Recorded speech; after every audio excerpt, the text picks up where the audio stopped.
میں اٹھا اٹھا کے تھک گیا، میری اونٹنی اٹھنے کا نام نہیں لیتی۔ بس اب کیا ہوا؟ کأن الناقۃ تقول، اب میری اونٹنی نے زبان حال سے بولنا شروع کر دیا۔ کیا بول رہی ہے؟ سرکار کی عمر چھوٹی ہے ظاہری اعتبار سے، اور اعلان نبوت کس عمر میں ہوا ہے ظاہری اعتبار سے؟ بولنے تو صحیح، 40 سال کی عمر میں۔ اب بولنا ہے آپ نے، ظاہری اعتبار سے اعلان نبوت کب کیا آپ نے؟ اور اس وقت 5 سے 6 سال کی عمر مبارک ہے، 35 سال بعد میں اعلان نبوت ہو رہا ہے۔ لیکن سنے کہ اونٹنی ابو جہل کو کیا کہتی ہے؟ جو کام 35 سال کم و بیش بعد میں ہونے والا ہے، آج سرکار کے قدم لگنے کی وجہ سے اونٹنی 35 سال پہلے ابو جہل کو اس کی خبر دے رہی ہے۔ اور اونٹنی کہہ رہی ہے، کیا کہتی ہے؟ یا احمد کو هو الامام فکیف یقوم خلف المقتدی، اے بے وقوفوں کے سردار۔ کون بول رہی ہے؟ غور کریں، جانور بول رہے ہیں۔ کہتی ہے یا احمد کو، اے بے وقوف، اے بے وقوفوں کے سردار ابو جہل، هو الامام، یہ جس کو تو نے اپنے پیچھے بٹھایا ہے یہ کون ہے؟ بولے نا، هو الامام۔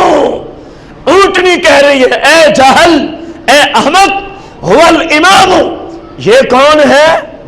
اونچی بول رہے ہیں، یہ کون ہے؟ امام ہے۔ فکیف یقوم خلف المقتدی، اور اونٹنی نے کہا ارے بے وقوف، کبھی امام بھی مقتدی کے پیچھے جاتا ہے؟ مقتدی ہمیشہ امام کے پیچھے ہوتا ہے۔ اونٹنی گویا زبان حال سے کہہ رہی تھی کہ یہ امام ہے اور تو اس کی امت میں ہے، خواہ انکاری امت میں ہی کیوں نہ ہو، کیونکہ امت کی 2 قسمیں ہیں، ایک ماننے والی امت اجابت اور ایک امت دعوت، جن تک دعوت پہنچے لیکن انہوں نے مانا۔ اونٹنی کہہ رہی ہے اے ابو جہل، یہ تیرا امام ہے، اور امام ہمیشہ تو نے پیچھے بٹھا کے ناانصافی کی ہے، ظلم کیا ہے، لہذا میں یہ گستاخی برداشت نہیں کرتی۔ اونٹنی کہہ رہی ہے جو اعلان ہونا ہے 35 سال بعد میں، سرکار کے پاؤں لگے اونٹنی کو۔ اونٹنی بول بھی رہی ہے اور 35 سال بعد والے اعلان کی 35 سال پہلے ابو جہل کو خبر بھی دے رہی ہے، ارے ابو جہل یہ امام ہے، امام آگے ہوتا ہے، تو اس کو آگے بٹھا، پھر مجھے دیکھنا میں کس طرح اونٹ کے جلتی ہوں۔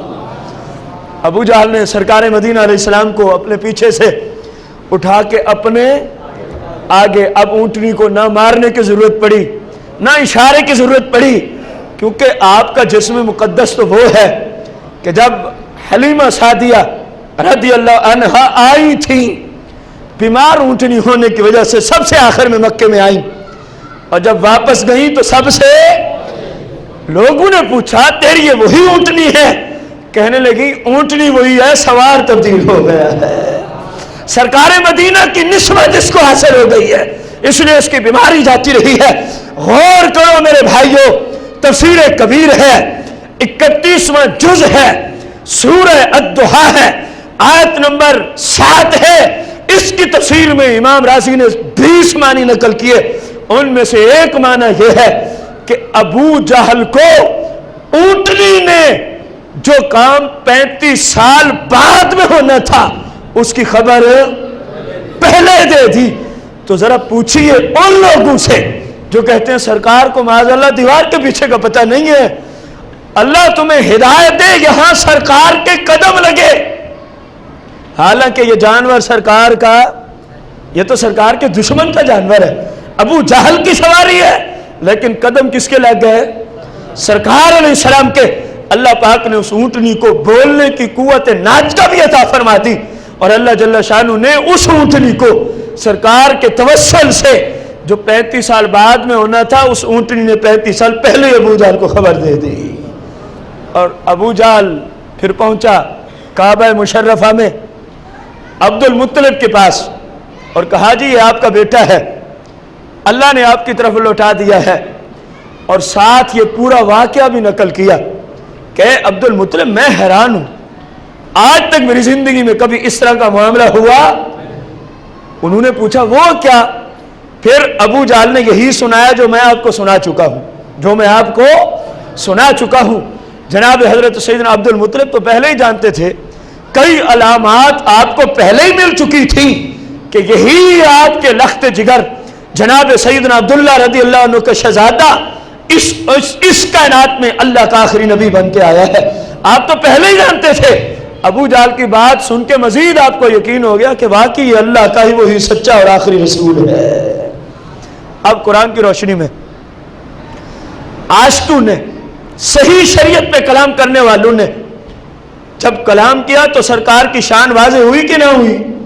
اور لوگوں نے ترجمہ کیا الٹا ایسا وَوَجَدَكَ ضَالًّا فَهَدَىٰ، اور ہم نے آپ کو گمراہ پایا سو ہدایت دی۔ اگر بندہ اس ترجمے کو مان لے تو بندہ کافر ہو جائے۔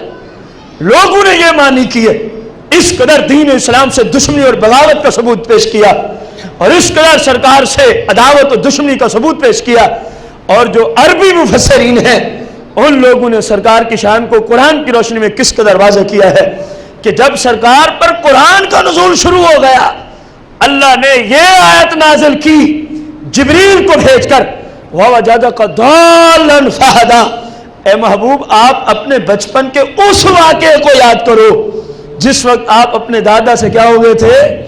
بچھڑ گئے تھے۔ پس فہدیٰ، ہم نے ابو جہل کو بھیج کر آپ کو آپ کے دادا جان سے ملا دیا تھا۔ رب یوں شان بیان کرتا رہتا ہے، اور لوگوں نے یوں قرآن کے اندر تحریفیں کی۔ ترجمے کی دنیا میں لفظی اعتبار سے کوئی تعریف کر سکتا تو قرآن کی آیت سے ثابت ہوا کہ سرکار علیہ السلام سے نسبت رکھنے والی چیزوں کو بھی اللہ جل شانہ بسا اوقات علم غیب عطا فرما دیتا ہے۔ سرکار سے نسبت رکھنے والی چیزوں کو، اشیاء کو اور جانوروں کو جن کے جسم سے سرکار کے پاؤں مبارک نالین شریفین مس ہو جائیں، رب ان جانوروں کو بولنے کی بھی طاقت عطا فرما دیتا ہے۔ سرکار مدینہ علیہ الصلاۃ والتسلیم کی بارگاہ قدسیہ میں ایک شخص آیا، غور کرنا ہے، مجھے جب میں ایسی احادیث مبارکہ پڑھتا ہوں ذہن میں خیال اٹھتا ہے کہ ان لوگوں نے کس شریعت کو پڑھا ہے جو کہتے ہیں سرکار کو دیوار کے پیچھے کا پتہ نہیں، ان لوگوں نے کون سی قرآن و حدیث کی کتب پڑھ رکھی ہے؟ ایک ہی جملہ سمجھ میں آتا ہے، پڑھتے وہ بھی یہی ہے لیکن ان کی قسمت میں لعنت ہے۔ پڑھتے وہ بھی یہی حدیثیں ہیں، یہی کتب ان کے کتب خانے میں موجود ہیں، لیکن ان حدیثوں سے چشم پوشی کرتے ہیں، ان حدیثوں کو کھا جاتے ہیں، صرف سرکار کے خلاف والی باتیں تلاش کر کر کے اپنا ایمان بھی برباد کرتے ہیں، اور جو ان کے سامعین ہوتے ہیں ان کے ایمان کو بھی تباہ و برباد کرتے ہیں۔ غور کریں، سرکار مدینہ علیہ الصلاۃ والتسلیم کو اللہ جل شانہ نے کس قدر شان عطا فرمائی۔ آپ علیہ الصلاۃ والتسلیم حج کے موقع پر، کس موقع پر؟ میں یہ جو مسئلہ عرض کرنے چلا ہوں یہ زرقانی شرح مواہب الدنیا فی الحال اب تک ہماری معلومات کے مطابق یہ پاکستان میں نہیں چھپتی، مکتبہ بیروت لبنان سے چھپتی ہے، اس کی جلد نمبر 10 ہے، صفحہ 133 سے عرض کر رہا ہوں۔ سرکار مدینہ نے زندگی میں فقط ایک حج ادا فرمایا۔ کتنے؟ اس کی وجہ کہ آپ پر ظاہری حیات میں جب حج فرض ہوا بس ایک مرتبہ حج کا موسم آیا تھا، اگلے موسم سے پہلے آپ دنیا سے تشریف لے گئے، اس وجہ سے آپ نے فقط ایک ہی حج ادا فرمایا۔ اور جامع ترمذی میں ہے، سیاہ میں ہے، سرکار علیہ السلام نے اپنی پوری عمر مبارک میں 4 عمرے ادا فرمائے۔ کتنے عمرے ادا کیے؟ اور حج ایک۔ حج کے ایک ہونے کی وجہ کیا ہے کہ آپ کی زندگی میں حج جب سے فرض ہوا آیا ہی فقط ایک بار ہے، آیا ہی فقط ہے۔ اسی حج کے موقع پر حضرت سیدنا عبداللہ بن عمر رضی اللہ تعالیٰ عنہ کہتے ہیں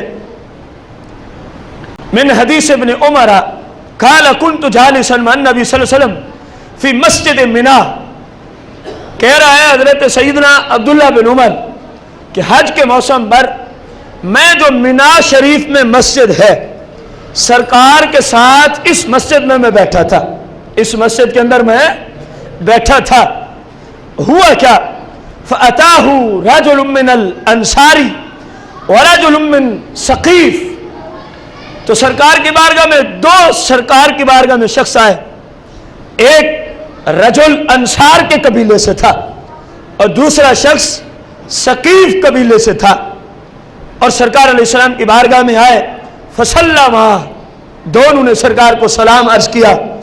سرکار علیہ السلام نے ان دونوں کو سلام کا جواب عطا فرمایا. ثم قال یا رسول اللہ جئنا نسألک, اے اللہ کے رسول ہم آپ کی بارگاہ میں آئے ہیں آپ سے کچھ سوالات پوچھنے. آپ سے کچھ غور کرنا, سنیو تمہارے ایمان کی تازگی ہے. لوگ کہتے ہیں سرکار کو دیوار کے پیچھے کا پتہ نہیں, اور میں کہتا ہوں قرآن و حدیث کی روشنی میں سرکار بندے کے دل کے خیالات کو بھی جانتے ہیں. اسی حدیث سے ابھی سامنے آ جائے گا. اب یہ دونوں کیا کہہ رہے ہیں کہ جئنا نسألک یا رسول اللہ, ہم آئے ہیں تاکہ آپ سے کیا پوچھیں, سوالات پوچھیں. سرکار دو عالم نے ارشاد فرمایا فقال ان شئتما ان اخبرکما بما جئتما, فرمایا اگر تم مجھے اجازت دے دو تو جو سوالات تمہارے دلوں میں پوشیدہ ہے میں تمہیں پہلے تمہارے بتائے بغیر تمہارے وہ سوالات بتا دیتا ہوں, پھر ان کے جواب بھی عطا فرما دیتا ہوں. اب ان دونوں صحابہ نے سرکار مدینہ علیہ الصلوۃ والتسلیم کی بارگاہ قدسیہ میں عرض کی, فقالا اخبرنا یا رسول اللہ.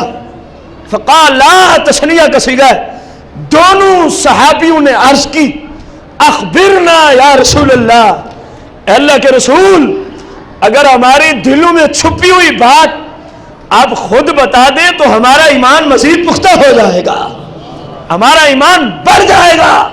سرکار نے فرمایا پھر سنو, میں تمہیں بتا دیتا ہوں, تم اپنے خیموں سے جس وقت نکلے تھے میری طرف آنے کا ارادہ و قصد کیا, اور اے انصار کے قبیلے سے تعلق رکھنے والے تیرے دل میں یہ اور یہ سوال تھے اور تیرے سوالوں کے یہ جوابات ہیں. اے بنو ثقیف قبیلے کے شخص تیرے دل میں یہ سوالات تھے اور تیرے سوالوں کے یہ.